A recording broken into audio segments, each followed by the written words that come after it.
বিসমিল্লাহির রহমানির রহিম। স্বপ্নের গুরুত্ব সম্পর্কে রাসূলুল্লাহ সাল্লাল্লাহু আলাইহি সাল্লামের বাণী। উম্মুল মুমিনিন হযরত আয়েশা সিদ্দিকা রাদিয়াল্লাহু তাআলা আনহা বলেন, রাসূলুল্লাহ সাল্লাল্লাহু আলাইহি সাল্লামের উপর ওহীর সূচনা স্বপ্নের মধ্যেই হয়েছিল।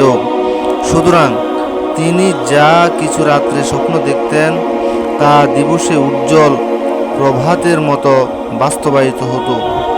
স্বপ্নের গুরুত্ব এবং ফজিলত সম্পর্কে রাসূলুল্লাহ সাল্লাল্লাহু আলাইহি সাল্লাম বলেন, আমার পরবর্তীতে মুবাশশিরাত ব্যতীত নবুয়তের আর কোনো কিছুই অবশিষ্ট থাকবে না। তবে হ্যাঁ, রুবাইয়াতে সালেহা বা নেক স্বপ্ন, যা মুমিন স্বয়ং নিজে দেখবে বা তার জন্য তাকেও দেখানো হয়। অন্য এক হাদিস শরীফে উল্লেখ রয়েছে, নেক বা সত্য স্বপ্ন নবুয়তের 40 ভাগের 1 ভাগ।